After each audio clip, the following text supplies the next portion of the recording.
that may be your chance, since we were talking earlier, and we'll talk now a little bit about your Martha's Vineyard Mystery Series and the fact that you are chained to Martha's Vineyard by commercial demand and whatever. Yes. Maybe some of these earlier things will give you a chance to write like a one-off book that won't seriously impinge upon.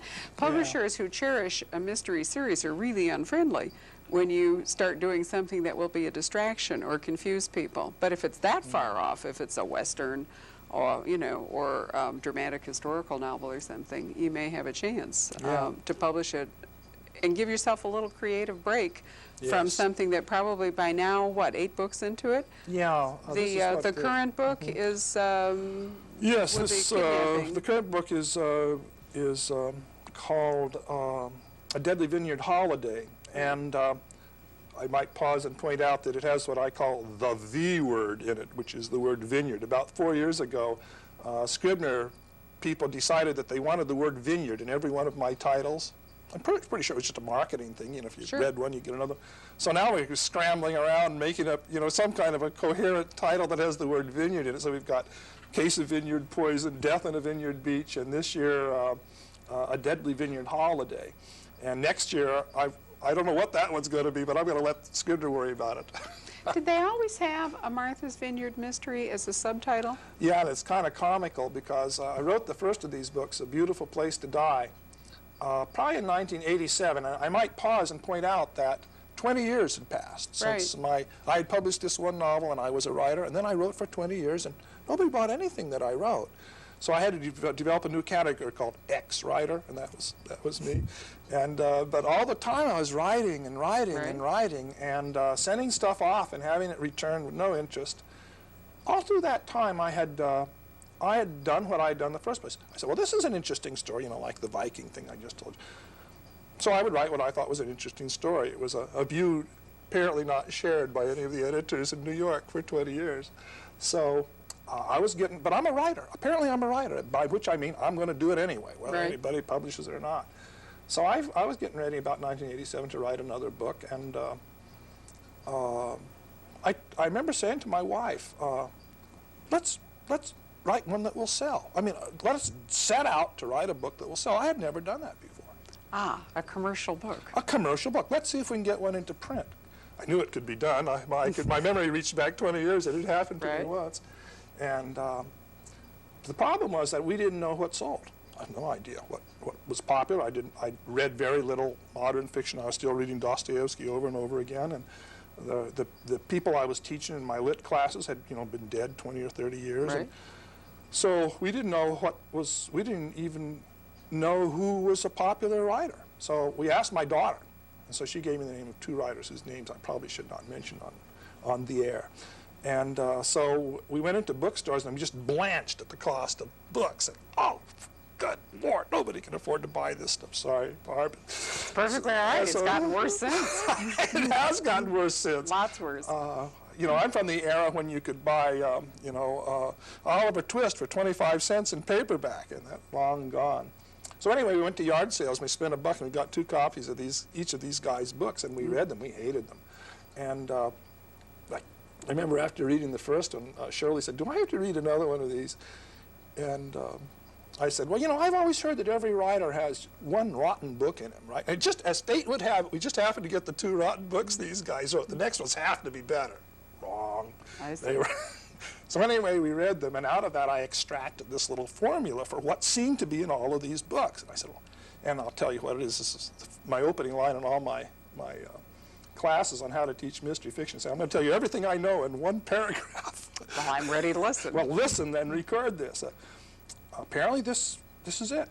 The hero is handsome and in his 30s and worldly, by which I mean he can survive an assassination attempt where you and I would be killed immediately. The heroine is beautiful and in her 20s and not quite so worldly. The story is set in an exotic location where exciting romantic things can happen, like Cannes or Cairo or Rio de Janeiro. There's a crime, and it can be a little one or a traditional one like murder, or it can be a big one like seizing the oil cartels and holding the world in ransom. There's big money involved because apparently Americans hate to read about poverty but love to read about money. Okay. And that was all I knew. So I said, well, I'm going to write a book with this stuff in it. So I created this. My hero turned out to be J.W. Jackson, who was, made him an ex-cop so he'd be smart enough to solve crimes, which I'm incapable of doing. Created The Beautiful Girl, set it on Martha's Vineyard, which some people consider exotic. I know extremely well. Made murder the crime. Threw in a drug deal in the background for the big money element. And started writing this book. I figured out who killed him and why. And so I wrote this book, and I didn't have an agent. All my agents in that 20 years had died, gone into legitimate work, entered nunneries. Yeah. Well, who knows? So I didn't have an agent. I knew I needed one. So I knew a guy who, at age 65, just written his first novel. He's so happy. So I said, well, I called him up and said, what's your agent's name? He wouldn't tell me. But he said, I met this agent at a cocktail party. I'll give you her name. I said, fine. I didn't have an agent, so I wrote her a letter and said what I'd done, and will you look at my manuscript? She said, yes, she sold it. And while she was doing that, and it turned out to be this book, A Beautiful Place to Die. Shirley and I were so excited, I ran out and bought a computer, the first thing, smartest. You mean you had written this sucker by hand? Yes. For years, people had been saying, why don't you get a computer? I said, I don't need a computer. What do I do with the computer? And they said, you'll kick yourself when you finally get one. Well, I finally got one, and then I started kicking myself for not having done it earlier. Because it's so easy to revise. Exactly, or rearrange. Exactly. I always seem to start on page 3. Yeah. And for years, because I have completely illegible handwriting and I hate to write, I was defeated Me too. by the fact that I always started someplace other than page 1, Yeah. and I didn't want to go through the mechanics of going back to page 1, so I would just give up. Computers have just made, not computers, word processing. Word processors, has sure. absolutely made all the difference. The fact that you can rearrange, you can get into it, you can realize that where you started, and I think probably that's true of more writers than would care to admit it, that where you started isn't where you end up starting. You have some background stuff, and it's only when you've gotten that out that you actually realize where the book begins. Oh, absolutely right. Well, Shirley to this day thinks that if I'd had a computer in 1969, I wouldn't have had all those rejections. The reason she thinks one of the reasons all those books were failures because I'm a first draft writer. I wrote first drafts, and I'm such a terrible writer. I mean, my handwriting is almost illegible. Exactly. I can't spell. And revision was physically painful, and I can't type worth a damn. I kept the whiteout people single-handedly in business for years because I was trying to write one clean page. And I just hated revision, so I would never revise. I just started to write another book. Well, I think mechanics can be defeated. I've told my own students at ASU in the crime fiction that I'm teaching that, that technology supports what we do. And that recreational reading is, in fact, a modern phenomenon. And one of the things that was required was an easy way through metal type, and now, of course, through electronics, to produce books in quantity. Sure. That when people were handwriting or hand chiseling or, impressing in wax and all the rest of it, why you could make multiple copies, you couldn't make multiple copies. So the whole idea of a mass market is a modern phenomenon. Yeah, and reading for fun. Yeah. All that, Gutenberg really was. Sure. Before that, nobody read, except a few monks, and the only books they had were if you copied it. In fact, if you go back and look at the University of Paris when it was just getting started, a college course might consist of you, the professor, you have a book.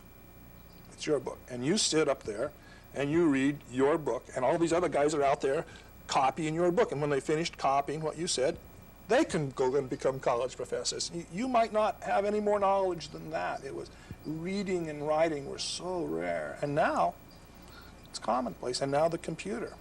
Well, and my own view is that email is bringing back the lost art of letter writing.